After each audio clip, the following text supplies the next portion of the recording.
Hi guys, харсан брата тавтаа морил та бүхэндээ энэ өдрийн мэндийг хүргэе. За миний өнөөдрийн та нартай ярих гэж байгаа хэрэг бол төрхтөөл гендээ ямар нэг гажуудалтай төрсэн psychopath-ийн талаар ярьж өгнө. Зарим хүн үр хүүхдийнхээ төлөө амиа өгөхөөсч буцахгүй хайрладаг бол за энэ хүн бол бараг л зүгээр л хүүхдэд тамлах гэж л төрүүлдэг байсан. За өнөөдрийн хэрэг бол хүчирхийлэл тамлалтай холбоотой учраас эмзэг хүмүүс минь сонсохгүй өнгөрөөсөн нь дээр гэж зөвлөмөр байна. За харин өнөөдрийнхөө дугаарыг сонсож байгаа ирчүүд минь байвал амьдралдаа хизээч ийм шуламтай таарахгүй байхыг танд хүсэж байна. За хэрвээ аль хэдийн ийм хүнтэй уулзаж учирсан бол мани бадмихом ингээ та нар минь бэлэн бол өнөөдрийнхөө шулмыг шүүлтээ эхлэе.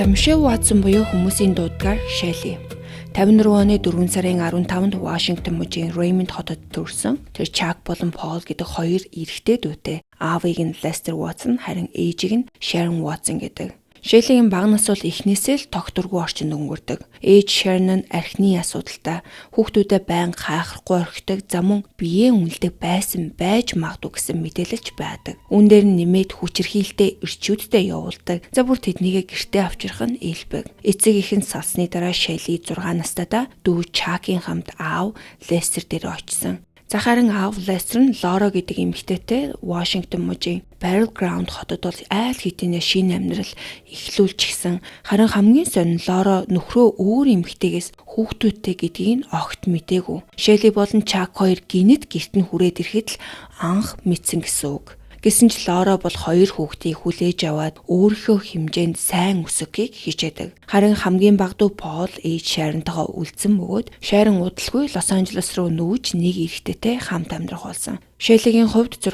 настайдаа аав дээрээ очсноос хойш төрсөн ээжтэйгээ дахиж хизээж уулзаагүй.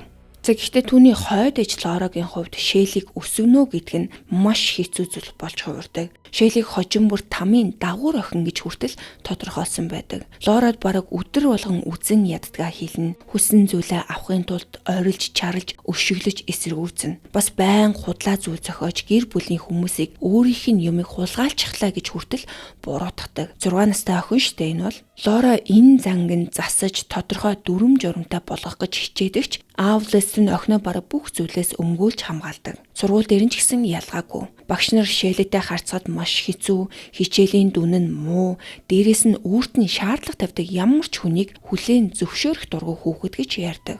Гэртээ бол дүү Чака бүр хачирхалтай хэмжээнд удирддаг. Аавынхаа гэрт анх ирэх үед Чак бол бараг юм ярьдаггүй. Харин Шелли дүүгийнхээ өмнөөс ярьж юу хийхийг нь хүртэл зааж өгдөг. Өмнө нь тогтворгүй эмзэг орчинд өссөн Чакийн хувьд их чинь итгэж болох цорын ганц хүн шиг санагдсан учраас Шелли юу хийлэн түүнийг нь дагаж мөрддөг. За харин Лестер энэ бүхэнд бараг төдийлөн оролцохгүй учраас хүүхдүүдтэй холбоотой өдөр тутмын асуудлыг Лора бараг ганцаараа зохицуулах хэрэгтэй болдог. Гэтэл Лора Шеллигийн энэ занган засгад болдог өөр нэг хүн байсан. За тэр нь бол Шеллигийн аавынх нь талын эмээ Ана. Лора Шеллиг буруу зүйл хийснийхэн төлөө загнах, хариуцлага тооцох болгонд Ана дундуур нь орж ирээд өмөрдөг. Ингэснээрээ тэр гэр бүлийн хамгийн нөлөөтэй хүн болж Шелли ч эмээг ихэд ирэхэд хүссэн бүхнээ хийж болдог гэдгийг ойлгож эхэлсэн. За харин энэ эмээ нь өөрөө ч гэсэн ер нь харгистантай хүн байсан гэх олон мэдээлэл байдаг. Тэр нөхөр Жоржийн хамт тухайн бүс нутагт хит хитэн асрамжийн газар эзэмшдэг ажилчдын ихэнх нь залуу эмэгтэйчүүд. Гэхдээ тэдний олонх нь Анагаас айдаг, бас үзэн яддаг байсан гэдэг. Яагаад тэгэхээр түүний үгнээс зөрсөн хүнийг зөвхөн хил амаар биш,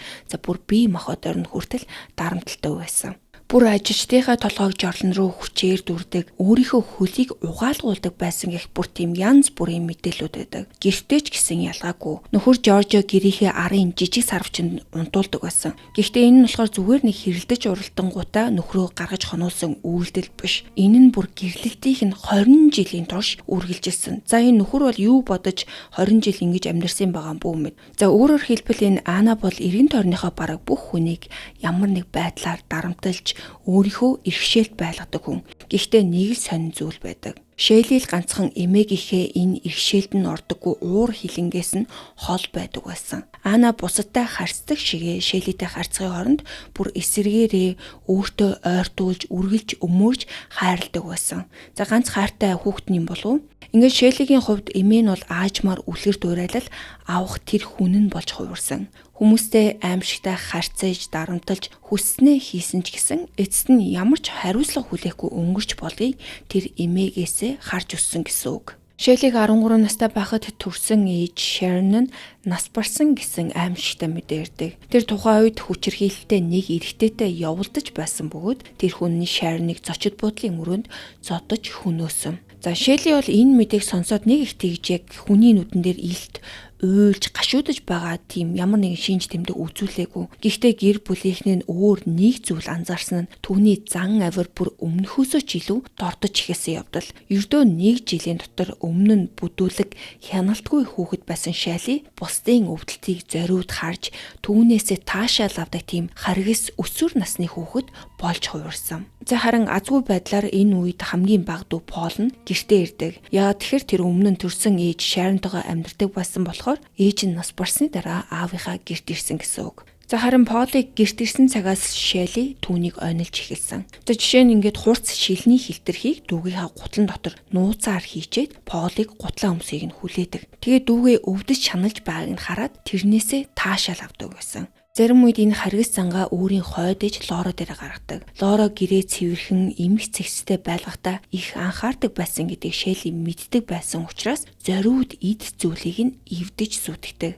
Нэг удаа бүр гэрээ шатаах гэж хүртэл оролдож байсан. За гэхдээ эд зүйл эвдэх нь ч одоо дүүрч. Тэр бүр Лорагийн нэр хүндийг унах гэж оролддог байсан. Хойд ээж нь өөрийг нь хүчирхийлдэг, хайхрахгүй орхидог гэх худал яриа хүмүүст тарааж эхэлсэн 15 нас хүрэхдээ бүр үүнээсээ ч илүү ноцтой зүйлийг ярьдаг болсон. Нэг өдөр тэр сургуулийн зөвлөгтөй уулзаж байхдаа өөрийн аав Лесриг өөрийг нь хүчинцэн гэж буруутгасан. За өнөөдөр бидэнд байгаа мэдээлэлэр бол энэ нь худал мэдүүлэг байсан гэж үздэгч тухайн үе сургууль дээр ийм ноцтой зүйл сонсчоод зөвлөгүүд бол зүгээр өнгөрөөж орхих тийм боломжгүй байсан. За ингэж шалгалт эхлүүлж Шэйлиг эмнэлэгт үзүүлэхэд түүнийг бие махбодын болон ямар нэгэн бэлгийн хүчирхийлэлд өртсөн гэх шинж тэмдэг илрээгүй. За харин тэр орой Лора Шэйлигийн өрөөнд орж яагаад гинэт ийм зүйл ярьсныг нь ойлгох гэж ямар нэг нотлохоо хайж үзсэн. Тэгтэл матрас болон орны хүрээнийхэн завсраас True Compassion буюу гим зэмээ хүлээхэн гэдэг нэртэй сэтгүүл гарч ирсэн. За харин тэр сэтгүүлийнхэн нүүрэн дээр нь юу гэж бичсэн байсан гэж би 15 настайдаа аавдаа хүчиндүүлсэн гэсэн нэртэй гарчиг. Яг Шэйлигийн нас яг аавтай нь холбоотой ижлэхэн төөх. За тиймээс Шэйли энэ санааг сэтгүүлээс аваад өөрийн амьдрал дээр болсон юм шиг ярьж аавыгаа хүнд байдалд оруулах гэж оролцсон гэж гэр бүлийнхэн нь тухайн үедээ үзсэн. За эмнэлгийн үзлийн дараа эмчнэр бол нэг болцолтойгоор Шэйлиг гэрт нь гаргасан. За тэр нь бол сэтгэл зүйчд үзүүлэх. Үүнээс хойш тэр хит хэдэн удаа сэтгэл зүйчтэй уулзсан ч гэсэн өөрийнх нь хэлснээр түүнд ямар ч тус болоогүй. За харин сургуулийн удирдлага Шэйлиг худал ярьсныг тогтоосныхоо дараа түүнийг сургуулиас төрөх хугацаагаар түдгэлзүүлсэн. Үүний дараа Шэйли хэсэг хугацаанд Лорагийн эцэг эхийнх нь гэрт очиж амьдарсан. Шэйли яагаад энэ Лора буюу хойд ээжийнх нь аав ээж рүү явуулсныг би яг тодорхой учир шалтгааныг нь олж чадаагүй. Уг нь бол Лестрийн ээж нөгөө Ана гэж шулан байгаа шүү дээ, тий. Тэр чинь уг нь Шэйлид сайн байсан. Хэрвээ тэднийх рүү явуулсан бол Шэйлид уг нь таатал байсан баймаар юм. За эсвэл энэ хүмүүс Шэйлиг хүмүүжүүлж чадна гэж итгээд гэртээ авч ирсэн юм уу? За бүүм ямар ч байсан баттай шалтгаан бол олдоогүй. Гэхдээ тэнд ч гэсэн асуудал уудалгүй эхэлдэг. Тэд Шэйлид гэрийн энгийн ажил хийлгэж багч гэсэн хариуцлага сурах гэж оролддог. Жишээ нь оройн хоолны дараа зүгээр л аяг тавгаа хураа гэж хэлэхэд Шэйли угааж цэвэрлэхийн оронд шууд хогийн савнд хийждэг. За ингээд Лорагийн эцэг эгч гэсэн түүнийг яаж хүмүүжүүлэхээ мэдгүй нилээд хэцүү байдалд орсон. Харин нөгөөдөр Шэйли хуршүүдийнхаа хүүхдүүдийг харж өгмөр байна гэж хэлэхэд тэдэнд анх удаа жоохон найдвар төрсөн. За энэ бол өсвөр насны хүүхдүүд, хуршүүд, ах дүүс, найз нөхдүүдийнхаа хүүхдүүдийг харж өгч карманы мөнгө олдог зүйл бол айгүй нийтлэг зүйл. Тэгэхээр энэ Лорагийн аав ээж нь бол магадгүй ингээд жоохон хариуцлагатай болж эхэлж байгаа юм болов уу гэж найдвар төрсөн байх. За гэтэл Шэйли хүүхэд харахыг хүссэн жинхэнэ шалтгаан нь огт өөр. Тэр бол зүгээр л бага насны хүүхдүүдийг томчууд байхгүй үед хүснээрээ удирдах, дарамтлж чадна гэдгээ мэдэж байсан. Эцэг эх нь гэрээсээ гармагц хүүхдүүдийг өрөөнд нь оруулаад хаалгыг нь гаднаас нь хаагаад урд нь хүнд тавилга тавьчихдаг. За ингээд хүүхдүүд дотроосоо гарах ямар ч боломжгүй болохоор Шелли өөрөө буудан дээрс очиод тайван суудаг. Харин эцэг эх нь гэртээ ирэхээс өмнөх нь бүх зүйлийг буцааж янзалдаг. Хаалганы урд тавьсан тавилгаа холдуулаад хүүхдүүдийг гаргачаад юу ч болоогүй юм шиг эцэг эхийг нь угтаж хүлээж авдаг. За харин Шелли нэг өдөр гэрлүүгөө буцаж ирэхдээ Лорагийн аавыг өөрт нь бэлгийн хүчээр хийлэл үзүүлсэн гэж буруутгаж игсэн бөгөөд түүний энэ худлаа ярьсан байдал нь бол бүр эцэстээ төвчхийн аргагүй хэмжээнд хүрээд Лорагийн аав нь Шеллиг гэрээсээ хөөсөн. Үүний дараа Шелли Орегон мужийн Бивертонд хотод байрладаг. Гилман нарын ажилуулдаг нэг дотор барьтаа сургуульд хэсэг хугацаанд амьдарч суралцсан ч гэсэн мэдээж тэнд очиод зан авир нь бол өөрчлөгдөөгүй. Ангийнхаа охидын гутал дотор нь хагархаа шилхийж гэрийн даалгаврыг нь зориуд устгаж байгаад нилээд олон удаа баригдаж бас хамт амьдардаг охид нь Шеллиг шүн дунд гинэт орилж хашгир цэрдэг гэдгийг анзаарсан. За эцэст нь ингээд Гилманаар ч гэсэн түүнтэй уулзраа олж чадгаа болоод сургуульд орсоос ердөө 1 жилийн дараа хөөхөөр шийдсэн. За тэрнээсээ Шелли хойд ээж Лорагийн эгч болох Кейти болон нөхөр Франк хоёрын гэрт нь очсон ч гэсэн асуудал нь араас нь дагаж л явдаг. Шелли тэдэнтэй амьдарч байх хугацаанд хосын харилцааг улам муутгаж бүр салалтанд нь тодорхой хэмжээгээр нөлөөлсөн. За эцэст нь тэндээсээ гараад аав Лестер болон Лора хоёрын гэрлүү буцаж очихоос өөр аргагүй болсон. Харин 73 оны 2 дугаар сард 18 настай Шелли аавынхаа гэрээс бүр мөсөн гарч бие даан амьдрын гэж шийдсэн ч гэсэн нэг ажил дээрээ ерөөсөө удаан тогтч чаддаггүй байсан. За Шелли уг нь сувилагч болох мөрөөдөлтөй байсан ч гэсэн тэр чиглэлээрээ цаашаа сураагүй. За сураагүй ч болсон. Хэрвээ сувилагч байсан бол хэдэн 100 хүнийг мэрэгчлэрээ далимдуулж алах байсан байх. За харин тэр бол оронд нь гэр бүлийнхээ эзэмшдэг асрамжийн газруудад ажиллаж тэндээс өндөр настай хүмүүст туслах үнэхээр дуртай гэдгийг олж мэдсэн гэдэг. За яагаад дуртай байсан гэдгийг та таамаглаж л байгаа ах. За энэ ажил нь бол амьдралд нь тодорхой хэмжээний доктортой байдал авчирсан ч гэсэн хэрэг болсон баг. Яг гэвэл Шеллигийн дараагийн 10 жил хортой харилцаа бүтлгүү гэрлэлтүүдээр дүүрэн өнгөрнө. За Шеллигийн анхны нөхөр Ранди ахлах сургуулийнх нь хуучны танил бөгөөд Шелли дөнгөж 19 настай байхад нь тэд гэрэлсэн. За гэхдээ энэ гэрлэлт бол зүгээр энэ хоёр хүн өөрсдөө үерхэж байгаад бие биедээ хаартай гэд гэрэлсэн юм биш. Харин аав Лестерийн шахалтаар нилээд яаруу болсон. Лестер Рандиг гэр бүлийн асрамжийн газрын бизнесээрээ дамжуулж таньдаг. За тухайн үед Ранди бол Лестерийн доор нь ажилладаг байсан байгаа. Тэгэд Шеллигийн аав нь охиноо аль болох хурдан тусад нь гаргахыг хүсэж байсан. За өөрөөр хэлбэл Шеллиг нөхөрт гаргачихвал цаашдаа аавынх нь асуудал биш харин тэр эрэгтэй асуудал болно гэж бодсон хэрэг. Гэрсний дараа гэрийн орлогыг Ранди бараг ганцаараа шахуу олдог мөртлөө бас дээрэс нь гэр орны бүх ажлыг ч гэсэн өөрөө хариуцдаг байсан. Шелли нөхөртөө уурлах болгондоо гэрээсээ гаргаад хаалгаа төгччихдэг. За ийм зүйл бол байнга давтагддаг байсан болохоор Ранди гэрлэлтийнхээ хугацаанд олон шүнийг машиндаа унтаж өнгөрөөсөн гэдэг. Нэг л танил дүр зураг байгааз яг имээ нэгдэг байсан шүү дээ. За удалгүй Шелли нөхрийнхөө олсон бүх мөнгийг өөрөө авахыг шаардаж гэр бүлийн санхүүг бүхэлд нь хянаж эхэлсэн. За хэрвээ нөхөр нь эсэргүүцвэл Шелли шууд аав руу залгадаг. Тухайн үед Лестер Рандигийн дарга байсан учраас охин нь нөхрийнхөө цалин шууд өөрт нь өгч бай гэж шаардахад Лестер ч гэсэн үүнийг зөвшөөрсөн болохоор Рандигийн олсон мөнгө шууд Шеллигийн банкны данс руу ордог болсон. Тэгсэн мөртлөө Лестер охиндоо тусна өөрөө мөнгө өгч хувцас авч өгөхөөс гадна бүр машин хүртэл авч өгсөн байдаг. За гэтэл тэр машин нь хүссэн загвар нь биш байсан болохоор Шелли энийг бол маш том асуудал болгоод өөрийгөө олон юм уугцсан гэж худлаа хэлэхээр нь гэр бүлийнхэн сандарч эмнэлэг рүү яаралтай хүргэж бүр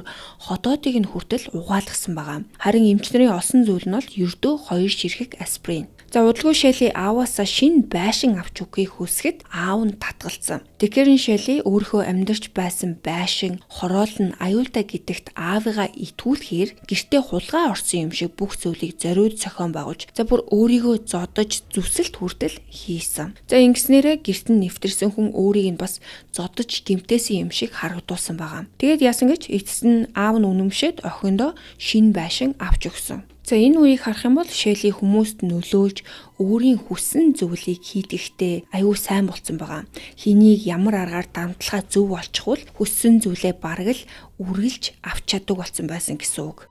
74 онд Шелли жирэмсэн болж дараа жилийн 2 дугаар сард анхны охин Никигээ төрүүлсэн. За энэ үед бол гэр бүлийнх нь бүхэл гишүүд Шеллиг хүүхэдтэй болсноороо арай өөрчлөгдөж амьдралаа цэгцлэх байхаа гэж найдсан. За гэхдээ энэ найдвар нь бол удалгүй үгүй болсон. Шелли Рандигаас салаад нялх хүүхдээ хойд ээж дээрээ үлдээгээд Канадын Ванкувер руу яваад тэндээ зөөгчөөр ажиллаж эхэлсэн. Тэр жилийнхээ сүүлээр Шелли гэртээ зүгээр юу ч болоогүй юм шиг буцаад хүрээд ирдэг. Үүний дараах нь Дани гэдэг эрэгтэйтэй үерхэж эхлээд 78 оны 6 дугаар сард тэд гэрлэж эмээ Анагийнх нь Шелли дүүлдээсэн байшинд хамтдаа амьдрах болсон. За тэгээд тэр оныхоо 8 дугаар сард Шелли 2 дахь охиноо төрүүлж Саманта гэж нэрсэн ч гэсэн гэр бүлийнх нь бол охиныг Сами гэж дууддаг. За хоёр дахь гэрлэлт нь бол эхнийхээсээ нэг их ялгаатай байгаагүй. За ялгаатай зүйл нь арай удаан үргэлжилсэн болов Шелли Даниг хил амаар доромжлохоос гадна бие махбодоор хүчирхийлдэг байсан бөгөөд 5 жилийн дараа буюу 83 онд тэд салцгаасан.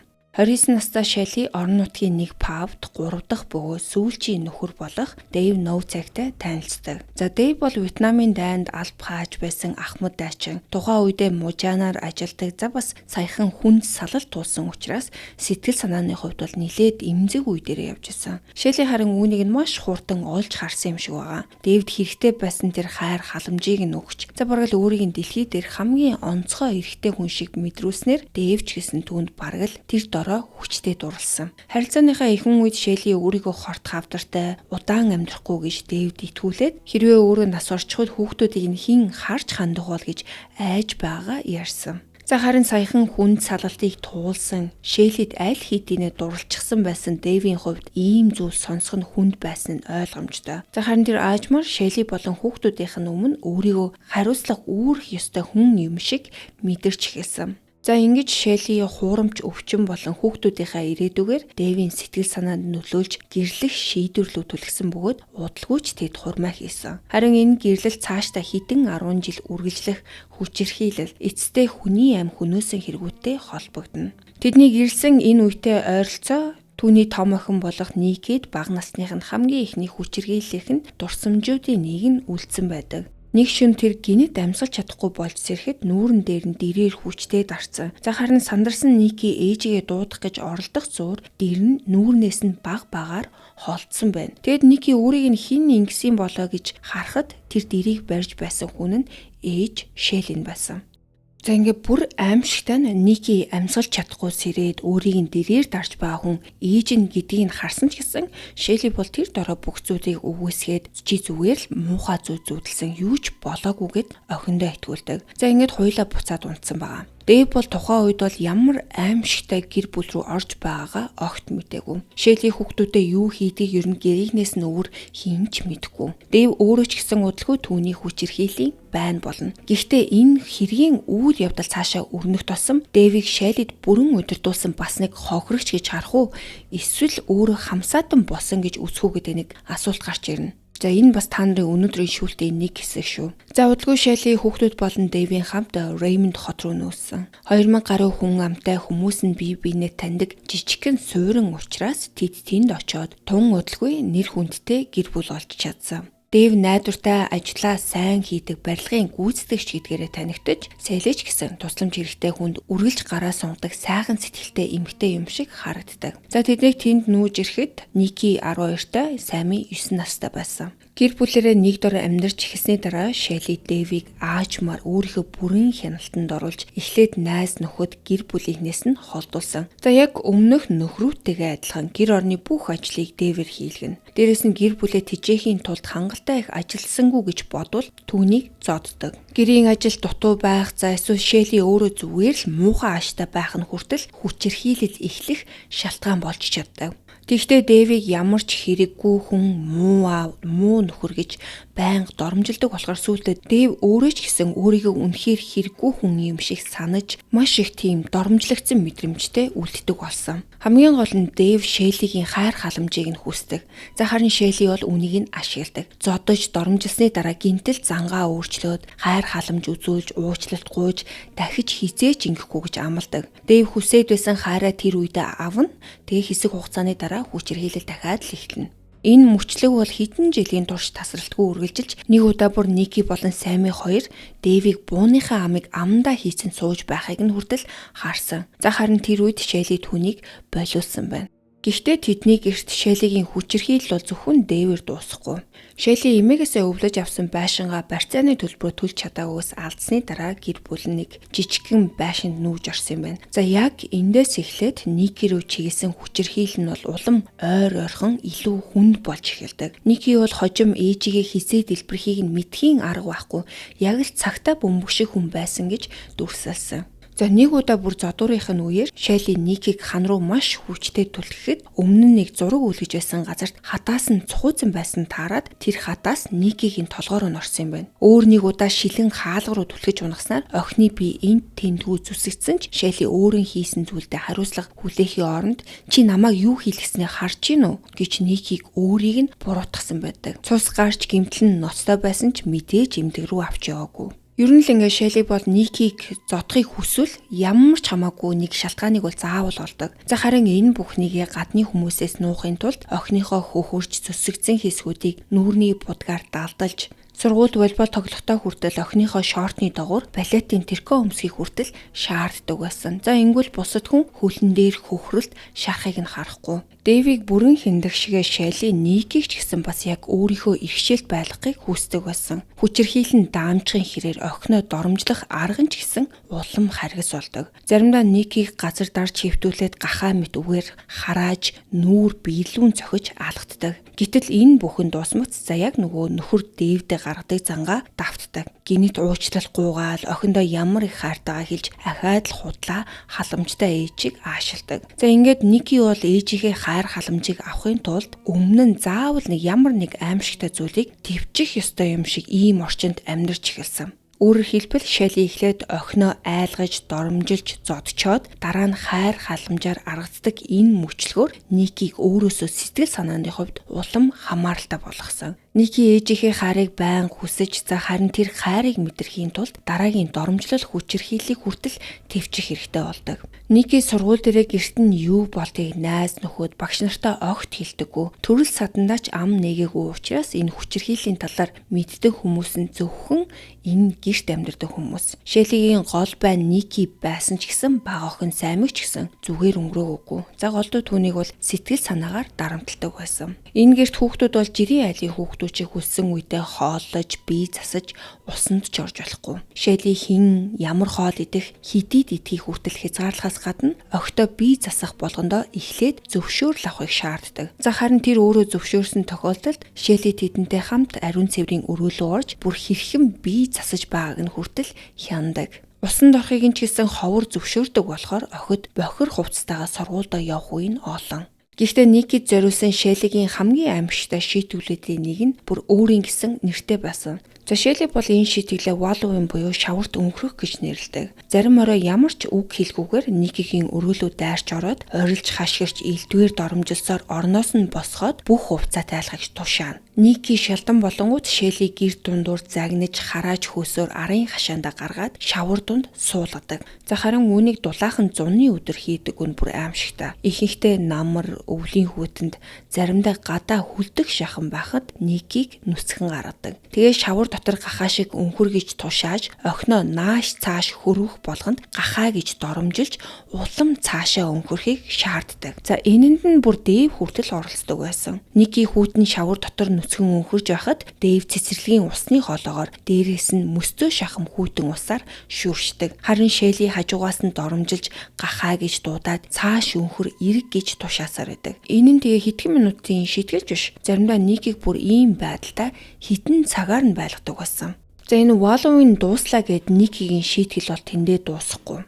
Хэдэн цагийн турш шаварт нүцгэн өнхрүүлж дээрээс нь мөстөө шахам усаар шүрчсэний дараа түүнийг угаалгын өрөөлөв чирч авчирдаг. Тэгэд тэнд түлэг шахам халуун устай ванд хүчээр суулгадаг. Өөрөөр хэлбэл биеийг нь хэдэн цаг дааруулчаад шууд тэсгийн аргагүй халуун усанд оруулах нь хүртэл шийтгэлийнх нь нэг хэсэг. За эндээс нэг асуулт гарч иж байгаа. Гадаа ийм хүйтэнд хүүхэд арын хашаандаа нүцгэн шавар дотор суугаад дээрээс нь усаар цэцэж байхад хөршүүд нь яагаад юу ч анзаараагүй юм болоо. Харамсалтай нь энэ тухайн байшингийнх нь яг хаяг нь тодорхойгүй учраас хамгийн ойрын аль хэр байсныг нь бол мэдэх боломжгүй байсан. Хашааны тэр хэсэг нь гаднаас харагдгүй байсан уу? Эсвэл ойр хавьд нь шууд харчих айл байгаагүй юу гэдг нь бол тодорхойгүй. За Шеллигийн өөр нэг шийтгэл нь охтуудаа өрөөнд нь түгжих. Заримдаа хэдхэн цагаар биш, бүр хэдэн өдрийн турш гаргадаггүй. 100 гэхэд Ники бараг өдөр бүр өрөөндөө түгжээтэй өнгөрөөсөн. Ариун цэврийн өрөө мэдээж ашиглуулахгүй, оронд нь зүгээр л бие засах хувин тавьж өгдөг. Гэхдээ Ники хожим энэ шийтгэлийг бусдаасаа нэг их тийм хүнд байгаагүй гэж ярьсан. Шалтгаан нь бол бүр гунигтай. Өрөөний хаалга түгжээтэй байгаа цагт ядчил ээж нь орж ирээд зоддоггүй байсан. Тиймээс Ники тэр хідэн цагийг ном уншиж өнгөрүүлдэг. Бусад хүүхдүүдийн хувьд өрөөндөө хоригдох нь бол өөрөө шийтгэл. Харин Никигийн хувьд тэр хаалганы цаана ганцаараа үлдэх нь ээжээсээ айхгүй хизээ цохиулах бол гэж төгшөхгүй байж болох цөөхөн мөчүүдийнх нь нэг болж хувирсан.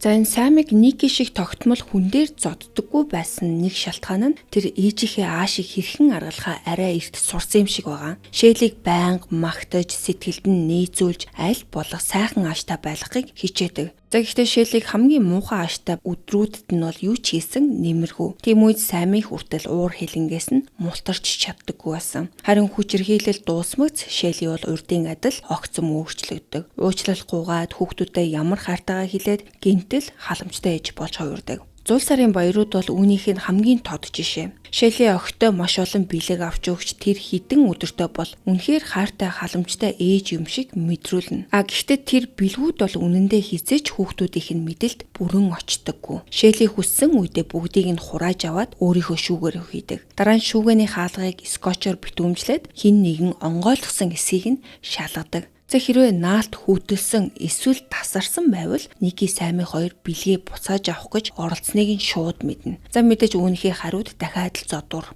Цаг хугацаа өнгөрөх тусам Шеллигийн шийтгэх айлгах арга нь улам олон янз болж исэн бол Ники болон Самийн хоёрын хүсдэг зүйл нь эсэргээрээ энгийн болдог. Тэд ердөө л ээжигээ уурлуулахгүй байж хаяа өгдөг тэр жоохон хайр халамжийг нь авахыг л хүсдэг. Өдөр тутмын амьдралдаа жинхэнэ хайр халамж авч болох өөр хүн бараг байгаагүй учраас эгчдүү хоёр бие биедээ л улам ойртож туулж байгаа бүхнээ хамтдаа давдаг болсон. За харин Шелли бол энэ дотн холбоог нь өөрийнх нь хяналтанд саад болж байна гэж үзээд эгчдүү хоёрыг хооронд нь холдуулахын тулд Самид зориуд Никигээс илүү сайн хандаж, илүү хайр халамж үзүүлж Никиг дүүдээ атаархуулахыг оролддог. За гэсэн ч энэ арга нь бол хүснээр нь болдоггүй байсан. Хичнээн оролцсон ч гэсэн Шелли бол тэдний холбоог бүрэн эвдэж чадаагүй. Зодуулж доромжлуулсныхаа дараа Ники Самийн хоёр бие биенээ тайвшруулдаг. Зарим шөнө бүр нууцаар нэгнийхээ өрөө рүү орж янз бүрийн түүхийг зохиож ярьдаг. Тэгэхдээ энэ хоёрын ярьжсэн нэг зохиож ярьдаг түүх нь амар эмгэнэлтэй. Тэр нэг түүхэнд нь ээжигээ байшингийн доорх байдаг crawl space буюу мүлхэж ордог нэг намхан хонгилд төгжчээд өөртөө энэ гэрээс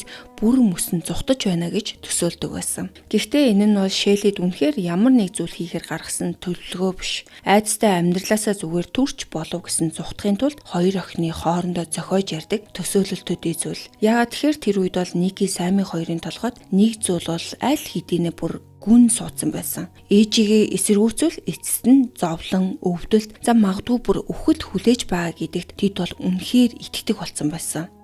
1988 он гэхэд Шеллигийн 13 настай зээдүү Шейн Ватсон нь тэдний гэрт ирж амьдрах болсноор Шеллигийн хүчирхийлэл за зөвхөн түүний нөхөр хүүхдүүдээр нь хязгаарлагдгаа болсон. За Шейний аав Пол нь Шеллигийн төрсөн дүү. Тэр мотоциклийн бүлэглэлтэд нийлж явдаг. За үүнтэйгээ холбоотой асуудлаас болоод шоронд байнга орж гардаг хүн. Эцэг эхийн салсны дараа Шейн өвөө эмээ дээрээ өссөн ч нас сахих тусам зан авир нь тэдний хувьд дийлдэхээ болоод эцэст нь Шелли зээдүүгээ өөрийн гэрт авч амьдруулахаар шийдсэн байна. За гаднаас нь харуул энэ бол үнэхээр нэг тийм сайхан үйлдэл шиг харагдаг. Асуудалтай амьдралдаа дүүгийнхаа хүүхдийг хаялгүйгээр өөр дээрээ авчираад өсгөж хүмүүжүүлэхээр болсон халамжтай сайн эгч. За гэтэл хаалттай хаалганы цаана бол огт өөр зүйл өрнөж байсан. Шелли энэ нөхцөл байдлыг өөртөө ашигтайгаар эргүүлж Яванда Шейнийг өөрийнхөө хяналтанд оруулах дараагийн эмзэг хүн болгосон. Гэхдээ Шейн бол ирсэн даруйда хүчирхийлт өртөөгүй. За эхний үед бол бүр эсэргээрээ энэ айлын нэг хэсэг болсон энд өөрийг нь үнэхээр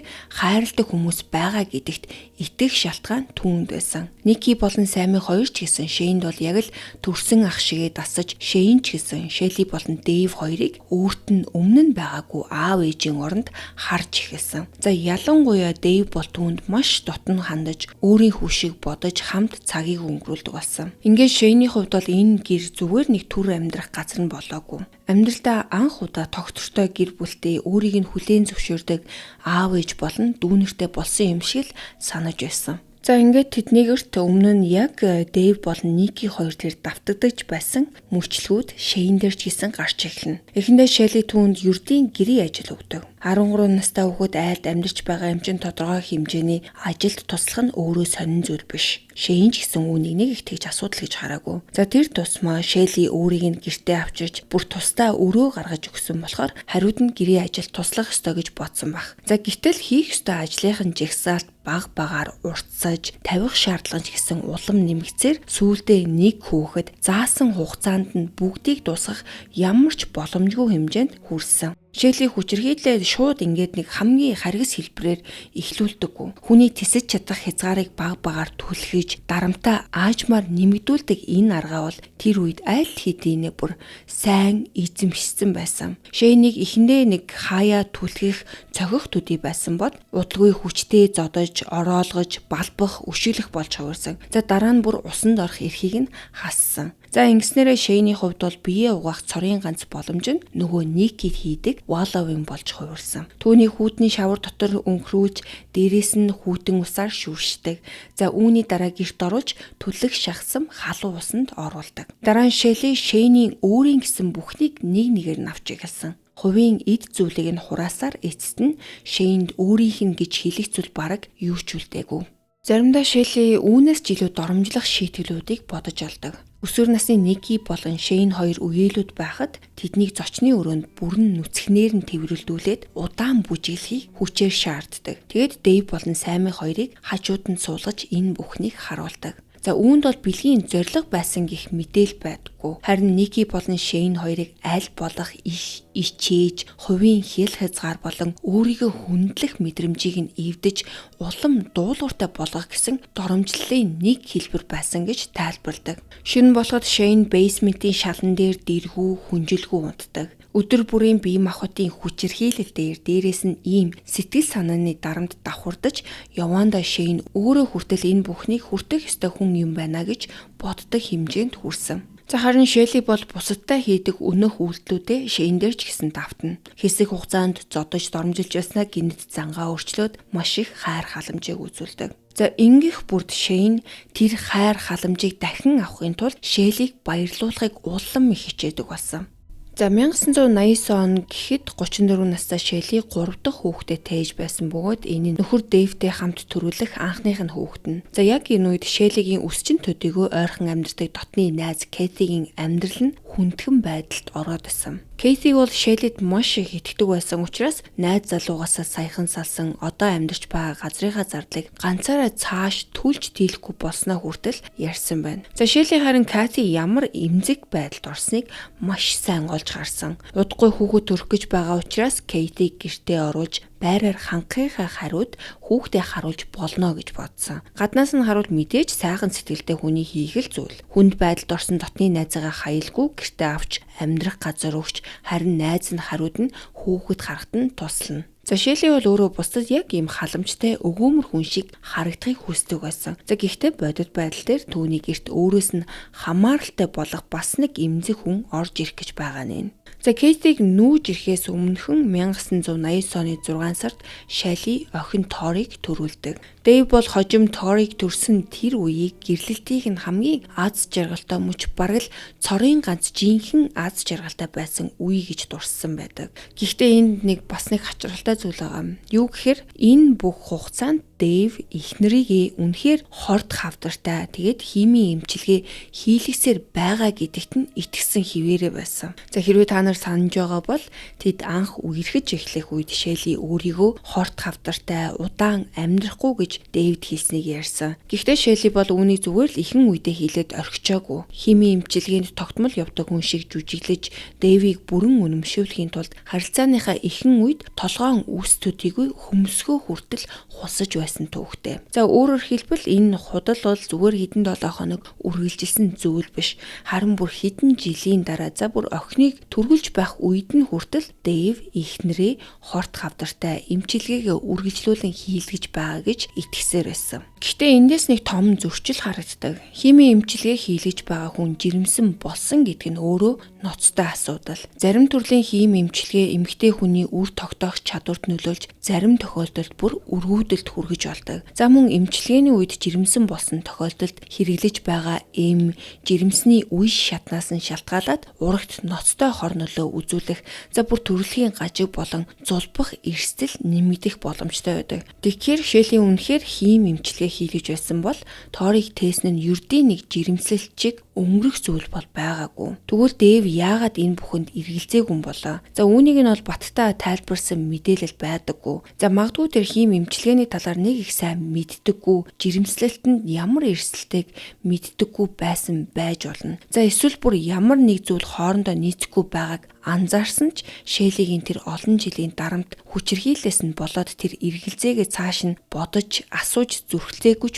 байж болох юм. За ямар ч байсан гэсэн Дэв өөрөө хожим энэ бүх хугацаанд Шеллиг бол үнэхээр хорт хавдартай гэдэгт нь итгэж явснаа өөрөө хэлсэн байдаг. За харин Тори төрсний дараа Шеллигийн энэ төрлийн худал манипуляц нь бүр нэг шат ахисан. Энэ удаа тэр өөрийгөө өвчтөе гэж итгүүлэхээс гадна шинээр төрсөн хүүхдээ ямар нэг ноцтой эрүүл мэндийн асуудалтай мэтэр Дэвид ойлгуулж ихсэн. За харин түүний энэ зан наврыг нь Манчхаузны синдромтой төстэй гэж тайлбарладаг. За гэмт хэргийн ертөнцид хамгийн сайн мэддэх кейс бол Gypsy Rose те ээж нь охиноо өвчтөе гэж олон жил явсан. За тэр хэрэг. За харин Шеллигийн хувьд энэ нь бол зөвхөн хүүхдээ өвчтөе гэж худал ярихаас илүү ноцтой байсан. Шинээр төрсэн Торитой хаалттай өрөөнд байхдаа Шелли дэрээр амьсгалыг нь боогдуулдаг. Тэгэнгүүтээ дараа нь хүүхдээ тэрвэрч гарч ирээд "Хүү юм миний хүүхдийг хардаа амьсгалж чадахгүй байна. Энэ өвчнөөс нь болоод ийм юм болоод байна" гэх мэтэр Дэвид үзүүлдэг байсан байгаа. За өөрөөр хэлбэл Торид илэрч байгаа амьсгалын асуудлыг Шелли өөрөө зориуд үүсгчээд дараа нь үүнийг хүүхдийн өвчний шинж тэмдэг юм шиг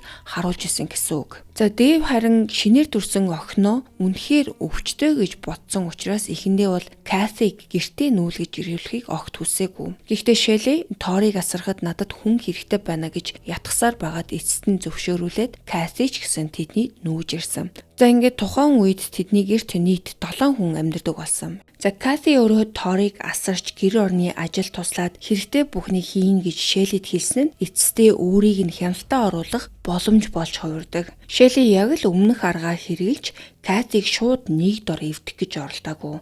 Харин баг багаар дарамтаа нэмэгдүүлж ихсэн бөгөөд хамгийн түрүүнд хийх ёстой гэрийн ажлуудын урт жагсаалтыг гаргаж өгсөн. Каthi өглөөнөөс орой хүртэл хичнээн хичээж бүх ажлыг нь амжуулах гэж зүтгэсэн ч Шеллид бол хизээч хангалттай санагддаггүй. Заавал ямар нэг дутуу зүйл алдаа олж түүгээр нь дарамтлагдаг. За Каthi бүр тэсгээ болоод явна гэж хэлэх болгон Шелли өвчтөе хүүхдийг минь хаяад явах гэж байна гэсэн гэмшлийг төрүүлж Ториг орхиод явбал маш муу зүйл хийж байгаа юм шиг ойлгуулдаг. За үүний зэрэгцээ Каthиг найз нөхөд гэр бүлийнхнээс нь аажмаар холдуулж гадны хүмүүстэй харилцах боломжийг нь өөрөө хянаж эхэлсэн. За Каthиг сургалж гэрлүүн залгасан хүмүүсийн дуудлагыг Шелли өөрөө авдаг. Тэгээд Каthi тэдэнтэй ярихыг хүсэхгүй байгаа юм шиг ойлгуулж за заримд нь бүр цаашдаа ямар ч харилцаатай байх сонирхолгүй болсон гэж хэлдэг байсан. За хожим нь бүр Катигийн гэр бүлийн олон хүнд Каthиг найз залуутайгаа өөр газар руу нүүцэн гэсэн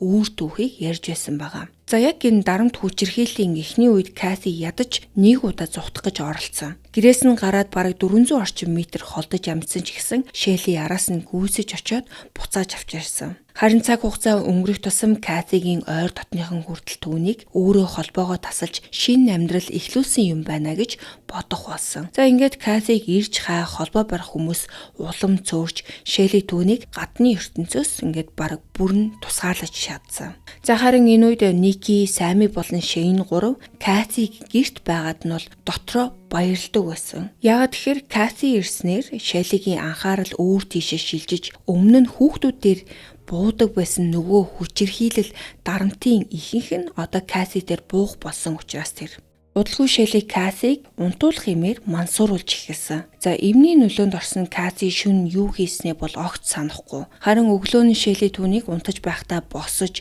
хөрөгч рүү очиод их хэмжээний хоол иддэг гэж итгүүлдэг. Үүнийгээ үнэмшилтэй болгохын тулд бүр Катигийн орон дээр зориуд хоолны үүрмэг цацаад орхидог. Ингээд өглөөс эрэхтэй юу ч санахгүй байгаа Кати хажуудаа хоолны үлдэгдлийг хараад за энэ Шеллигийн ярьсан зүйл үнэн юм байна гэж боддог болсон. Ингээд нэг худалд итгүүлж чадсан Шелли дараагийн түүхээ бол бүрл ноцтой болгодог. Энэ удаа Катиг нойрон дундаа Шейний өрөөнд орж түүнд бэлгийн шинжтэй байдлаар ойртдог гэж хэлж эхэлсэн. Үүгээрч зогсохгүй Шейнийг хүртэл өөрийнх нь ярьсныг үнэн гэж батлахыг хүчээр шаарддаг болсон. За ингэснээрээ Катид бол эргэлзэх шалтгаан улам багассан. Өөрөө юу ч санахгүй. За харин Шелли нэг зүйлийг хэлж Шейн хүртэл түүнийг нь баталж байгаа учраас сүүлдээ Кати өөрийнхөө ой санамж бодит байдалд хүртэл эргэлзэж юу үнэн юу худал болохыг ялгаа болсон. За энэ нь бүр явандаа Шеллигийн хэлсэн бүхнийг үнэн гэж хүлээж авдаг бүр тийм хэмжээнд хүрсэн.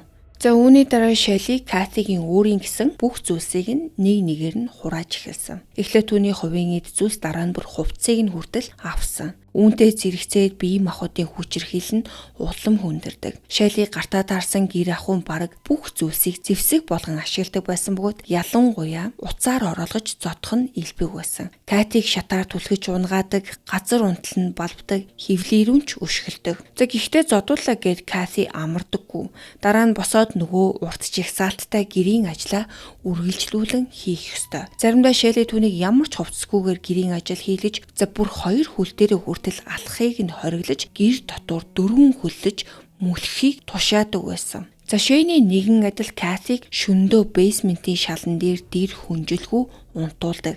Харин зарим үед Шелли өөрөө гар хүрхийн оронд Шейн, Ники болон Сами нарыг Катиг зодохыг хүчээр шаарддаг. Нэг удаа бүр хаачаар хатахыг тушааж байсан. Хүүхдүүд үүнийг бол хүссэндээ хийж байгаагүй. Татгалзвал Шеллигийн уур хилэн шууд өөрсөд рүү иргэнэ.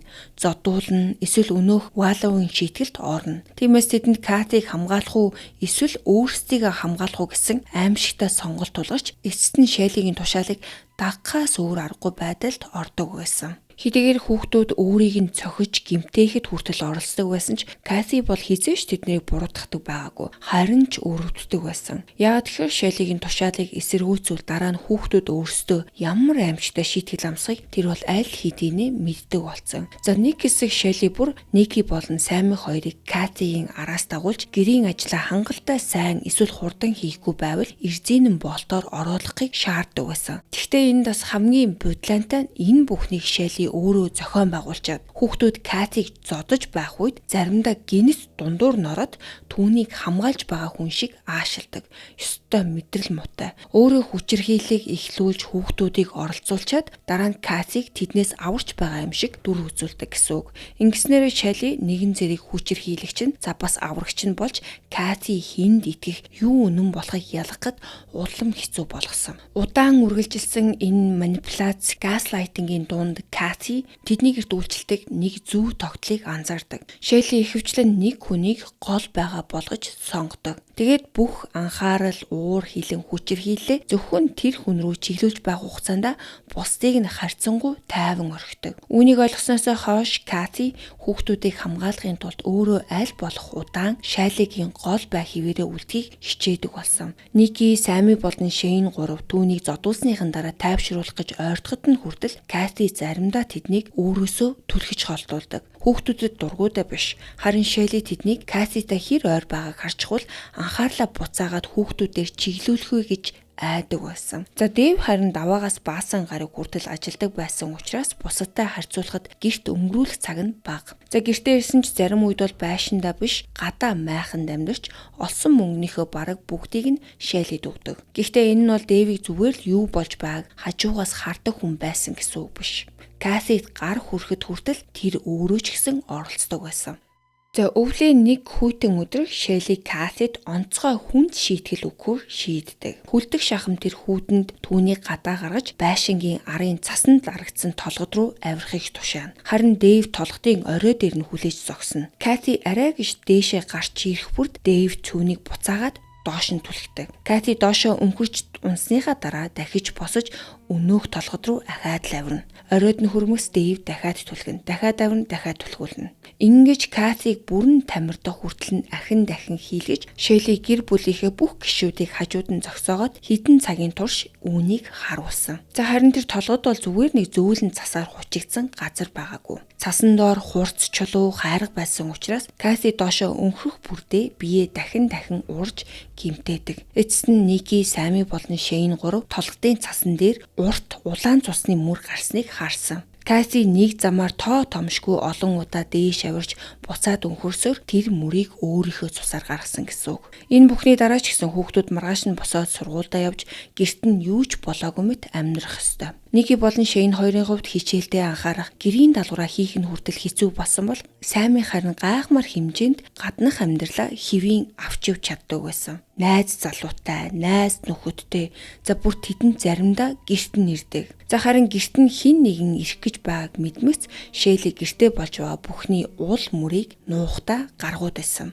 Катиг хашаандах сарвчанд оруулж түгжээд зочдыг явтал хитэн цаг болсон ч хамаагүй тэнд байлгадаг. Ингээд гадны хүн хаалгаар орж ирэхэд энгийн нэг гэр бүлээс өөр зүйлийг ерөөсөө олж харахгүй. Гэрээсээ хол гадуур явсан ч гэсэн Катигийн байдал бол ерөөсөө өөрчлөгддөг. Шелли түүнийг гэр бүлийн аялал, амралтанд хүртэл авч явдаг байсан ч гэр бүлийн гишүүн шиг биш, яг л зарц шиг харьцдаг. Машинаар хол явахдаа Касиг транк буюу ачааны хэсэгт суулгаж авч явдаг. Кампинг хийх үед бусд нь майхан барьж, тухлан унтаж байхад Каси ганцаараа машин дотор хонох ёстой болдог.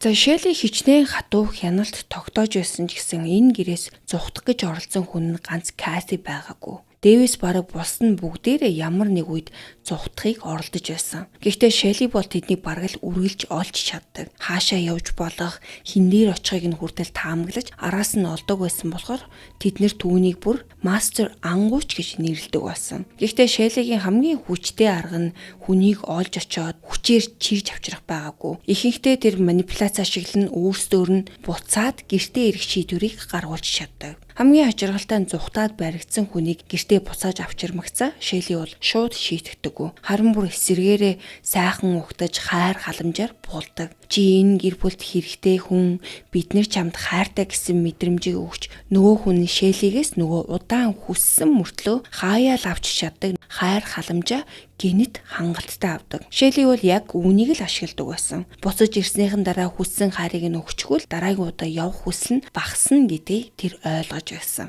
За 92 оны 100 гэхэд Кати болон Шейн хоёр тэдний гэрт бол аль хэдийн нэг 3-4 жил орчим амьдарсан байсан. Шейн Ники 2 17 настай, Сами 14-тэй, харин Тори бол дөнгөж 3 настай. Тэр зүүн гэр бүл Реймонд дахь өөр нэг жижигхэн байшин руу нүүхэд за харин шинэ гэртээ очимогцоо Шелли өөрөөсөө бусад бүх хүнийг засварын ажилд оруулсан. Ники гихтэл хашаандах сарвчийг дахин буутахад бүтэн зуныг зарцуулсан. Сарвч нь бол асар том байсандаа биш. Шелли түнд ердөө 2.5 см-ийн өргөнтэй жижигхэн багс өгсөн. Тэгсэн мөртлөө хин нэгэн хангалттай хурдан ажиллахгүй эсвэл хийсэн зүйл нь Шеллигийн санаанд хүрэхгүй бол өнөөх зодуур нь дагалдж л байдаг. За энэ шинэ байшинд нүүж ирсний дараа Шеллигийн гол байн дахиад Шейн болж эхэлдэг. Нэг удаа түүнийг зузаан барилгын скотчоор хананд наачаад хитэн цагийн турш тэр чигээр нь байлгаж тэнд нь унтуулсан. Өөр нэг удаа Шелли бүх гэр бүлийнхнийгээ нэг дор байлгаж агаад Шейнийг нүцгэлж гар хөлийг нь скотчоор хүлснийхаа дараа бэлэг эргэтэн дээр нь Айси хотыг түргсэн. За энэ Айси хот нь болохоор өвчин намдаах зориулттай тос түрхэхээр сэнгэндэг ийм тос байгаа. Энэ нь бол өвтгөхөөс гадна 17 настай хүүг гэр бүлийнхнийх нь өмнө зориуд ичээж доромжлох бас нэг арга нь байсан. Үүнийг харсан Кати Шеллигийн анхаарлыг Шейнээс үүр дээр буцааж татахыг хичээсэн нь хүүхдийг хамгаалах гэсэн орлого байсан ч гэсэн харин үүрт нь маш өндөр үнээр туссан. Шелли түүнийг байшин дотор унтуулахыг болиулж харин сарвчанд хонуулдаг болсон. Зодуур нь ч гэсэн өмнөхөөсөө хавьгүй хүндэрч удалгүй Катигийн бие бараг бүхэлдээ хөхрөлд хавдаж улаасан сорив болон онгорхой шархуудаар дүүрсэн. За гэрийнхэн нь бол түүнийг ямар ч хувцсгүй дөрвөн хөллөж мөлхөн гэрийн ажлаа хийж явхад энэ бүх гэмтлийг нь ил хардаг байсан. За энгийн байдлаар усанд орох эрх бол түүнд байгаагүй. Шелли түүнийг гадаа гаргаж савнч өгүүлгүй усны хоолоогоор биеэ угаахыг шаарддаг. Яванда бүр Катигийн ариун цэвэр болон бие дээрх шарахыг хүртэл шийтгэлийнхээ хэрэгсэл болгож эхэлсэн. Онгорхой шархан дээр нь блич буюу цайруулагч ингийн асгачаад хажуунаас нь гахаа гэж доромжилдаг. Цайруулагч шарх руу ороход Кати мэдээж өвдөлтөөс болоод орилох гэхэд нь Дэв аманд нь юм чихэж дууг нь хаагаад дээрээс нь амыг нь скотчоор битүүлдэг. За үүгээр ч дуусахгүй. Дэв Шелли хоёр Катиг waterboarding буюу нүүр амьсгалын зам руу нь ус оруулж живж байгаа юм шиг мэдрэмж төрүүлдэг нэг тийм усан тамлалтанд оруулдаг байсан. За үүндээ бүр Дэвийн өөрийн гараар хийсэн тийм төхөөрөмжийг ашигладаг байсан. За энэ үе гэхэд бол Дэвийг бол зүгээр яг Шеллигийн хажууд байж тушаалыг нь айсандаа дагдаг хүн гэж харахад хэцүү болдог. Энэ зарим тамлал бүр ашиглах төхөөрөмжийг нь өөрөө зохиож Катид учруулж байгаа хүчирхийлэлд нь шууд оролцож байсан. За ингээд бие махбодын тамлал нь улам хүнд болохын зэрэгцээгээр Шелли Катигийн хоолыг нь хүртэл хянаж эхэлсэн. Заримдаа хэдэн өдрийн турш юу ч хийдүүлэхгүй. Харин хоол өгөхдөө хугацаанд дууссан, муудсан, заримдаа бүр ялзарсан зүйлийг өгдөг. Хөгцөрсөн ногоо болон хуучирсан муудсан хоолыг блендерт хийж холиод хүчээр уулгах тохиолдол ч гардаг. Кати тэр үед ихэнхдээ ингээд өссөн байдаг байсан учраас амьд үлдэхийн тулд эдгээс өөр ямар ч сонголт байгаагүй. Нэг удаа Шелли үүнийг бүр туйлд нь хүргэж Катид бүтэн аяга давсыг хүчээр хийдүүлж байсан. Олон жилийн өлсгөлөн, зодуур, нойргүйдэл болон тасралтгүй хүчирхийллийн эцэст Катигийн биеийн дахаа болж үе ухаан балартаж ундаг болсон. Кати бол эхэндээ бол жоохон жин ихтэй байсан ч гэсэн харин энэ герт ирснийхаа дараа бүр 45 кг-аас илүү жин хасаж, үсэн унаж олон шүдэн байхгүй болсон. Бие нь маш их сүлдсэн учраас Шелли болон Дэв хоёр түүний биеийг тамлах гэж сарвчнаас гаргах, дараа нь буцааж оруулахдаа өөрөөр нь алхуулж чадахгүй, за бүр чирж зөөдөг хэмжээнд хүрсэн байсан. За удалгүй зөвхөн бие нь биш, сэтгэх чадвар нь хүртэл муудаж эхэлдэг. Нэг удаа гэрийнхэн нь Катиг буудан дээр суугаад Торигийн хүүхдийн эвлүүлдэг тоглоомыг эвлүүлэх гэж оролдож байхыг нь харсан байна. Гэтэл тэр хамгийн энгийн хүүхдийн тоглоомыг хүртэл эвлүүлж чадаагүй. Цаашдаа байдал нь бүр уламд ордож, алхаж ярьж чадхаа болж нүүрнийх нь зүүн тал унжиж хараа нь ирс муудсан. Бие хянах чадвар нь алдагдсан учраас өөрийнхөө шүлс бөөлцсөн зүйлсээр байнга бохирдчихсан байдаг болсон.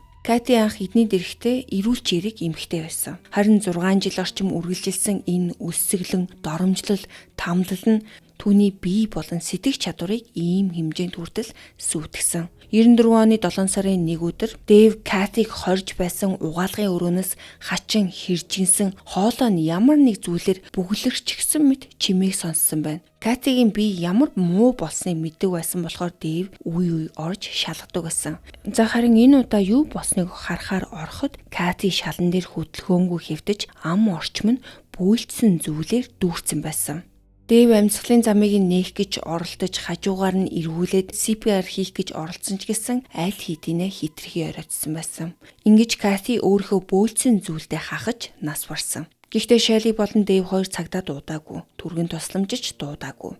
Яг тэгэхээр Катигийн бие дээр 6 жилийн турш юу тулсныг нь илтгэх, хөхрөлт, шарх сорив, гэмтэл дүүрэн байсан. Үхлийг нь мэдээлэх юм бол энэ гэрт юу болж байсан нь илрэх аюултай. Шелли эхлээд хүүхдүүдийг гэрээс холдуулж тэр шүнийг зочид буудалд өнгөрүүлэхээр явуулсан. Харин хүүхдүүд байхгүй хооронд Шелли болон Дэв хоёр Катигийн цогцыг арын хашаанда шат тааж үнс болгож хувиргасан. Хүүхдүүдийг буцаж ирсний дараа Шелли болсон явдыг нууц хിവэр үлдээхийн тулд тэдэнд энэ хэрэг илрүүл бүгдээрээ шоронд орно гэж хэлээд хэн нэгэн ам нээвэл бүгдийг нь ална гэж хүртэл сүрдүүлсэн байна. Гэхдээ Катиг бол бүх хүмүүс мартаагүй. 94 онд ээж нь охиноос сургаггүй алга болсон гэж цагдаад мэдгдснээр мөрдний шалгалт ийхэлсэн. Мөрдөгчд Катигийн санхүүгийн мэдээллийг шалгахад нэг хачирхалтай зүйл гарч ирсэн нь түүний мөнгөний гүйлгээ 89 эсвэл 90 оны орчимд бүрэн зогссон. Ингээд мөрдөгчид Катигийн хамгийн сүүлд амьдарч байсан газар болох Шеллигийн гэрт очдог. Шелли тэдэнд Кати айл хэдийнэ явчихсан. Өөрийнх нь хэлснээр нэг ачааны машины жолооч найз залуутайгаа Калифорни руу нүүсэн гэсэн түүхийг ярьсан. Гэхдээ Шелли зөвхөн амаараа ийм худал зүйл хийлээд орхиогүй. Кати амьд улс даяар аялж байгаа юм шиг харагдуулахын тулд урьдчилан бэлдсэн хуурамч захидлуудыг бэлдсэн байсан. Тухайн үед мөрдөгчдөд Шеллигийн ярьсныг шууд худлаа гэж үзэх хангалттай баримт байгаагүй. Кати насанд хүрсэн хүн гэр бүлийнхэнтэйгээ холбоогоо аль хэдийн тасалсан мэт харагдаж байсан дээр нь өөр газруудаас илгээсэн юм шиг энэ захидал хүртэл байсан. Ингээд мөрдөн шалгалт удалгүй мухардалд орж Катид үнэндээ юу тохиолсныг тэр үед хинч илрүүлж чадаагүй. За ингээд Кати байхгүй болсноро Шеллигийн хүчирхийлэл буцаад Шейн дээр төвлөрдөг. За харин удалгүй Шелли Дэвид Шейн цагдаад очиж бүгдийг хэлэх гэж байгаа гэдэгт итгүүлж өөрсдийгөө хамгаалах цорын ганц арга нь Шейнээс салах гэдгийг ойлгуулж эхэлсэн. Тэдний тухайн үед мдээгүй нэг зүйл нь Шейнд Катид хийсэн хүчирхийлэл тамлалыг харуулсан гэрэл зургууд байсан гэх мэдээлэл. Шелли Дэвийг Шейнийн эсрэг улам түрхэрхийн тулд бас нэг худал зүйлийг ашигласан. Тэр Дэвид цус болсон дотор хувцас үзүүлээд үүнийг Шейн Никид бэлгийн хүчирхийлэл үлдэж байгаагийн нотлохоо гэж тайлбарладаг. За энэ нь бол Шеллигийн бас нэг зохиосон худал байсан ч Дэв итгэж Шейнийг зоддог болсон. За харин энэ хооронд Шейн Никид нууцаар Катигийн зургууд өөрт нь байгаа. Одоо цагдаад очиход бэлэн болсон гэдгээ хэлж байсан байна. Никигийн хувьд бол маш хэцүү сонголт байсан. Нэг талаас энэ олон жилийн хүчирхийлэл дуусаасаа гэж юунаас илүү хүсэж байсан ч нөгөө талаасаа ээжээсээ айх айдас нь асар хүчтэй. Шелли олон жилийн турш юу ч хийсэн хариуцлага хүлээлгүй өнгөрч ирсэн болохоор эцэст нь Ники айсандаа Шейнд Катигийн зургууд байгаа тухай Шеллид хэлждэг. Шелли харин тэр зургуудыг олох гэж ууртайгаар хаасаагүй нэгдсэн ч юу ч болоогүй.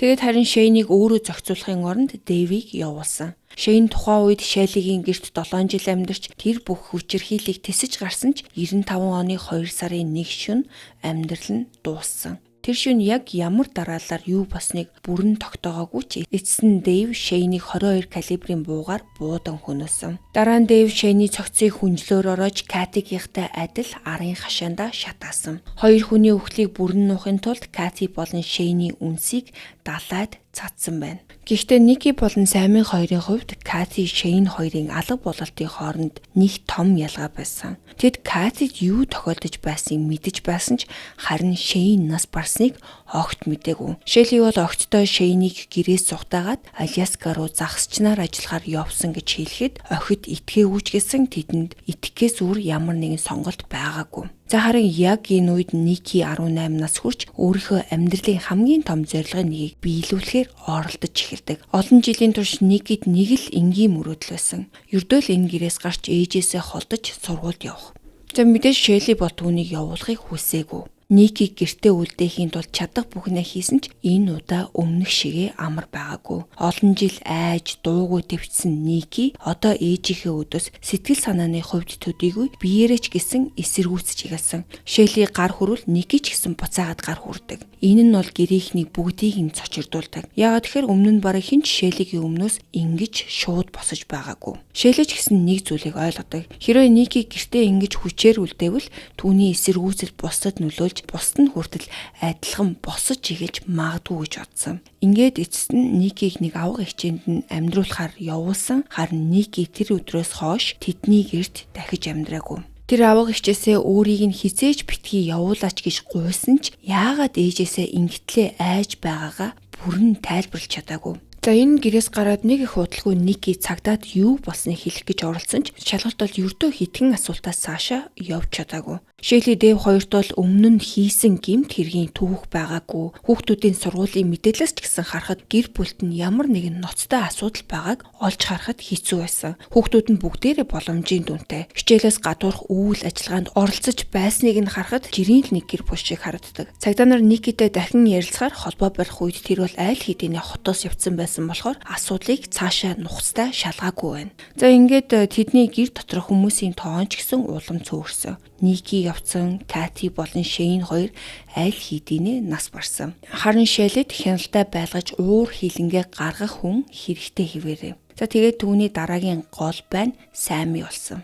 За харин хүчирхийлэл хүндэрмэгц Сами 17 настайдаа зугтахаар шийдсэн. Эхлээд найз залуугийнхаа гэрт очиж тэндээсээ эмээ Лора дээрээ хүрч чадсан. Лора харин олон жилийн турш хүүхдүүдтэй бүрэн холбоо тасраагүй хаяа харилцаар байсан учраас Самиг өөр дээрээ үлдэхийг зөвшөөрсөн. За ингээд Сами ч гэсэн Шеллигийн гэрт дахиж амьдраагүй. За ингээд энэ гэрт Шелли, Дэйв болон Тори гурвал үлдсэн. Дэйв бүтэн цагаар ажилладаг учраас өдрийн ихэнх хугацаанд Шелли болон Тори хоёр хуйлнаа. Тори багада ээжийнхээ хамгийн хүнд хүчирхийллээс бол харьцангуй хол өнгөрсөн. Гэхдээ энэ нь Шелли өөр байсан учраас биш, харин гэрт нь өөр хүмүүс байсантай холбоотой. Тэр хүмүүс нэг нэгээрээ алга болохын хэрээр Торийг хамгаалж байсан тэр зайч гэсэн үгүй болж Шелли өмнө нь бусад дээр давтсан хүчирхийллийн тэр сайкла бага охин дээрээ ихлүүлсэн. За энэ үед түүний доромжлох арга бол бүрч хачиргалтай хувийн хил хязгаарыг эвдсэн шинжтэй болсон. Тори 14 орчим настай болоход Шелли охиноо нүцгэлж бие нь хэрхэн өөрчлөгдөж байгааг шалгадаг. Бэлгийн бойжилт дөнгөж эхэлж байсан Торигоос бүр шинээр ургаж эхэлсэн умдагны үсээ хайчилж өгөхийг шаардаж авсан үсийг нь хүүхдийнх нь Ниран номонд нь дурсгал болгон хадгалсан. Үүгээрс зогсохгүй Ториг өтгөнөөр бохирдсон нохойн торонд түгжиж дээрээс нь усаар шүршиж доромжилдог байсан. Гэхдээ удалгүй Шеллигийн амьдралд гэр бүлийнх нь хүн биш, өөр нэг эмзэг хүн орж ирнэ. За мөн энэ хүнтэй холбоотойгоор бас нэг с ิจ гтэй өхөлч хийсэн гарч ирсэн. За тэр бол Джеймс Маклинтон гэх 81 настай бэлэвсэн ир. Джеймс бол тэтгэврт гарсан Ахмад дайчин. Харин Шелли энэ үед нутгийн өндөр наснуудыг асардаг асран хамгаалагчаар нэлээд удаа хугацаанд ажиллаад байсан. Джеймстэй ойр дотн болсныхаа дараа Шелли түүнийг гэрээслэлд нөлөөж бүх хөрөнгөө өөрт нь үлдээхээр өөрчлүүлсэн. Харин хамгийн с ิจ гтэй гэрээслэл өөрчлөгдөд удаагүй байхад Джеймс толгоон гэмтлийн улмаас учир битүүлгээр нас барсан явдал.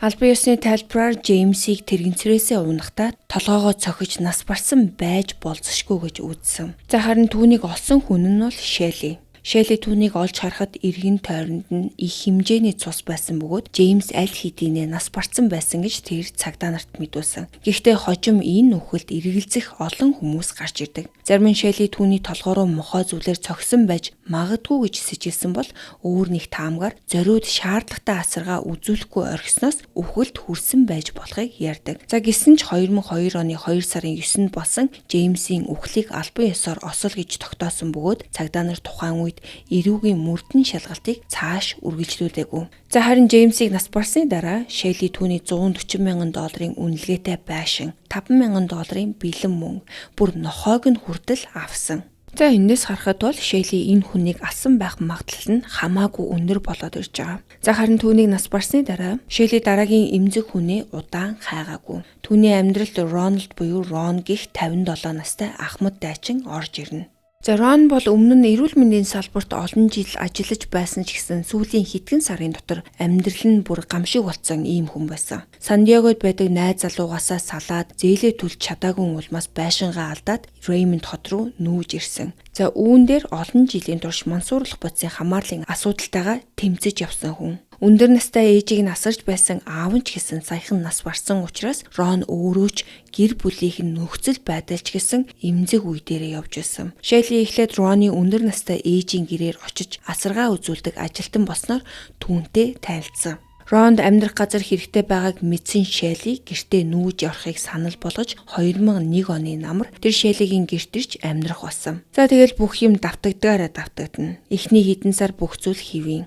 Рон Торид маш сайн ханддаг, ном, үлгэр уншиж өгч хамт тоглож охинтой маш дотн болсон. Шелли ч гэсэн эхэндээ Ронд бол энэ гэрийг тухтай, аюулгүй газар юм шиг мэдрүүлж чадсан. За харин Рон энэ айлд дасаж энд өөрийн гэсэн орон гэртээ болсон юм шиг мэдэрч эхэлмэгц нөгөө танил сайкл дахиад эхэлдэг. Эхлээд гэрийн ажил, дараа нь бие засахыг нь хатуу хязгаарлан, за үүний араас зодуур тусгаарлалт нэмэгдэг. Энэ үед Дэйв бол гэрээсээ ойролцоогоор 260 км-ийн зайд бүтэн цагаар барилгын гэрээт ажил хийдэг байсан болохоор Шелли Ронтой ихэнхдээ ганцаараа үлддэг. За цаг хугацаа өнгөрөх тусам Роныг цагдаа нараас хүртэл айж зүхтдэг болгож сургасан. За энэ үед бол шерифийн албаныхан Шеллигийн гэрт амьдардаг хүмүүстэй холбоотой ямар нэг зүйл хэвийн биш байж магадгүй анзаарч эхэлсэн болохоор Роныг хаяа шалгахаар ирдэг болсон байна. Гэхдээ мөрдөгчдийг ирэх болгонд Рон өөрөө гүйж зүхтаад нуугдчихдаг. Цагдаа нар бол үүнийг нь хачин зан авир гэж харсан ч гэсэн ард нь ноцтой хүчирхийлэл явагдаж байгааг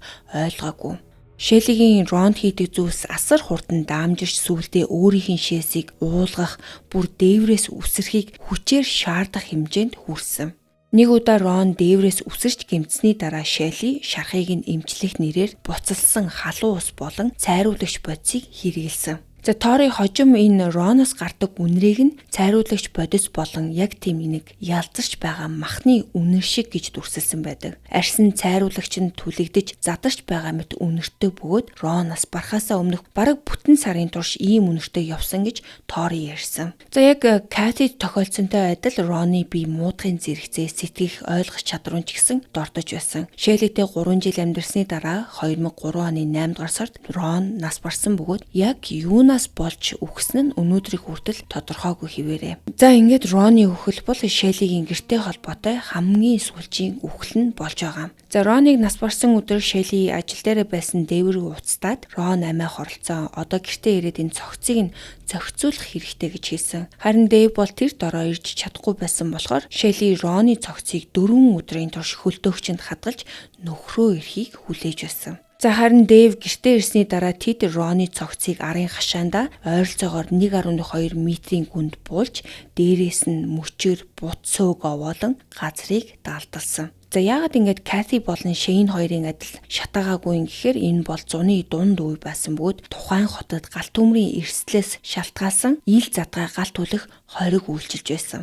За Шелли харин энэ бүхнийг Торигоос нууж охиноо хэсэг хугацаанд Сами дээр байлгахаар явуулсан нь Шеллигийн хувьд бол хамгийн том алдаа нь болж хувирдаг. Яагаад тэгэхээр анх удаага 3 эгч дүүс Шеллигийн хяналтаас гадуур хамтдаа ярилцах боломжтой болсон. Тори өөрт нь ээж нь юу хийдгийг Ники болон Сами хоёрт ярьж эхлэхэд эгчнэр нь нөхцөл байдал дуусаагүй өөрсдийнх нь амссан зүйл одоо баг дүүдээр нь үргэлжилж байгааг ойлгосон байна. Ингээд 2003 оны 8 сарын 7-нд Ники болон Сами хоёр хамтдаа цагдаагийн газарт очиж энэ удаа өөрсдийг нь нухастай сонсох хүртэл явахгүй гэж зүтгэсэн. Тэд олон жилийн турш гэрт юу басныг ярьсны дараа хүүхэд хамгааллын байгууллага Ториг хамгаалтандаа авч Шелли болон түүний гэрт болсон зүйлийг шалгах албан ёсны мөрдөн шалгалт эцэст нь эхэлсэн байна.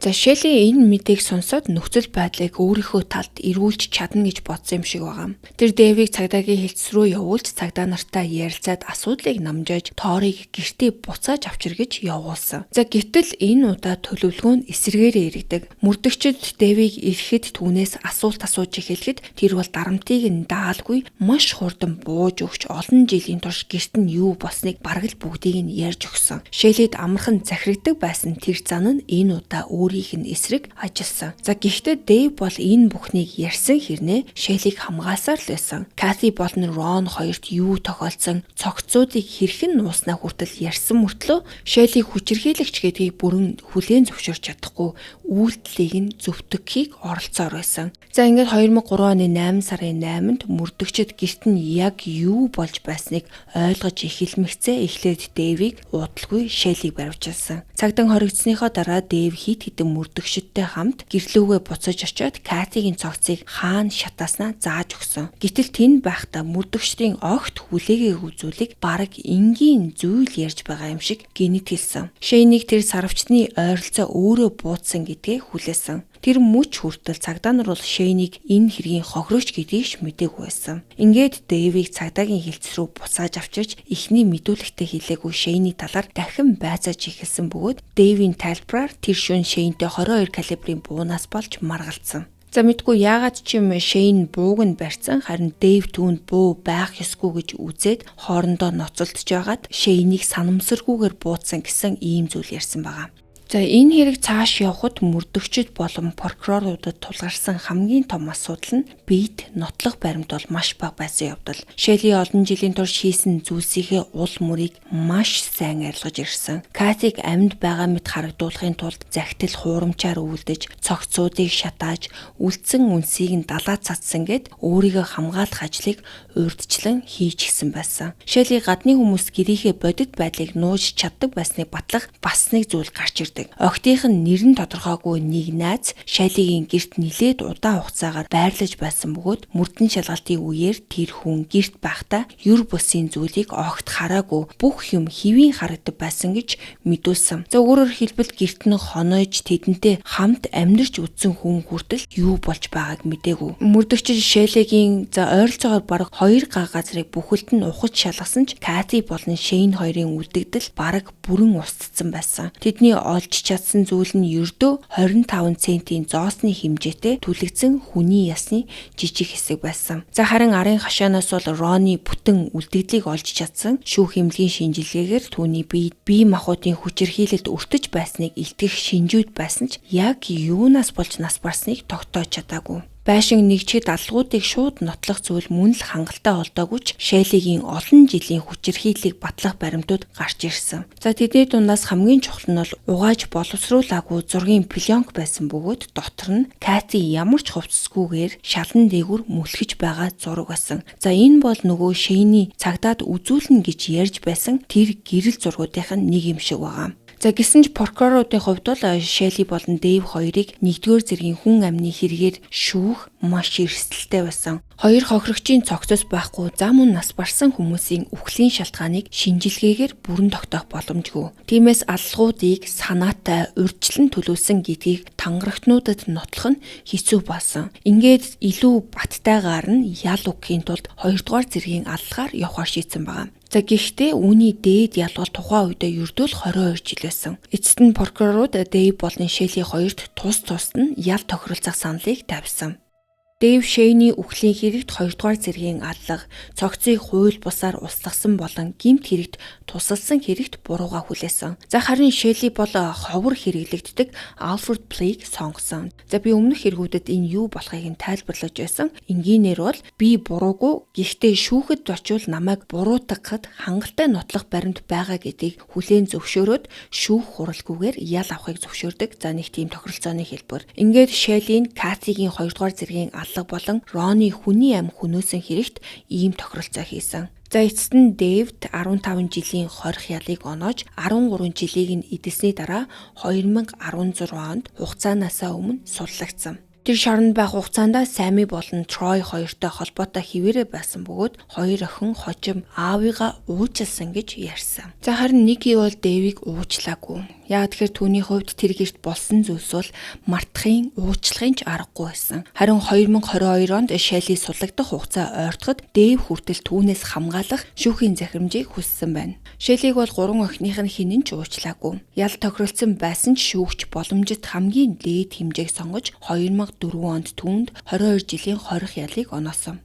2019 он гэхэд суллагдах хугацаа нь ойртож эхлэхэд Ники, Сами болон Трой 3 ээж нь нийгэмд буцаж гарвал өөр хүмүүс дахин хохирч магадгүй гэж санаа зовж байгаагаа олон нийтэд илэрхийлж байсан. За мөн тэр жил Грег Олсны ном хэвлэгдэж 3 охины дурсамжаар тэр гэрт үнэндээ юу болсныг дэлгэрэнгүй өгүүлсэн. За харин 2022 оны 11 сарын 8-нд 68 настай Шайли шоронгоос суллагдсан. Тэр 22 жилийн ялаасаа 18 жилийг нь эдлээд 4 жилийн өмнө суллагдсан гэсэн үг. За харин үүнийхээ дараа дор хаяж 1 жилийн хугацаанд шүүхийн хяналтанд байсан байна. За эцэст нь энэ хэрэг ил болсон хамгийн том шалтгаан нь бол охид Шайлигийн хяналтаас гарсныхаа дараа хоорондоо ярилцаж чадсан явдал. 2003 оны 8 сарын 7-нд Ники болон Сами хоёр цагдаагийн газар очиж энэ удаа үүрсийг нь сонсох хүртэл бууж өгөөгүй. Хэрвээ тэр хоёр ийм алхам хийгээгүй бол Кати, Шейн болон Рон нарт юу тохиолдсон? За мөн хүүхдүүд тэр гэрт олон жилийн турш юу туулсныг ихэнх нь хизээч ил болохгүй үлдэх боломжтой байсан. За харин бит нотлох баримт маш бага байсан учраас прокурорууд 1-р зэргийн аллагаар шүүх эрсдлийг үүрээгүй. Цогцсгүй үхлийн шалтгааныг шинжилгээгээр бүрэн тогтоох боломжгүй нөхцөлд хэрвээ шүүхэд ялагдвал Шайли зарим хэрэгдээр бүр хариуцлагаас мултрах эрсдэлтэй байсан. Тиймээс илүү баттайгаар нь ял өгөхийн тулд 2-р зэргийн аллагын тохиролцоог сонгосон байна. За ингээд олон хүнийг олон жилийн турш айдас, хүчирхийлэл, өлсгөлэн, тусгаарлалт болон сэтгэл зүйн хяналтанд байлгасан энэ хэргийн эцэст Дэв 13 жил, Шайли 18 жил хоригдоод хуйлаа шоронгоос суллагдсан. За өнөөдрийнхөө та нартай бэлтгэсэн дугаар энд хүрээд өндөрлөж байна. За би сугаараа өдийг хүртэл нэлээд олон муу ээж нарын талаар ярьсан байгаа. Энэ хэрэг бол бас л дээгүүр орох муу ээж байлаа. Харин хэрвээ та миний өмнө нь ярьсан ээж нарын талаар сонсож байсан бол таны хувьд одоогийн байдлаар хэн нь хамгийн аимшигтай ээж байсан бэ гэдэг талаар бичиж үлдээгээрэй. За бас дээрэс нь энэ хэрэгт оролцсон Дэв хохирогч уу эсвэл хамсаатан гэдэг тал дээр бас юу гэж бодож байна өөрсдийнхөө саналыг бичиж үлдээгээрэй. Ингээд өнөөдрийнхөө дугаарыг эхнээс нь дуустал нь сонссон та нартай баярлалаа. Дараагийнхаа дугаараар уулзлаа. Баяр таа.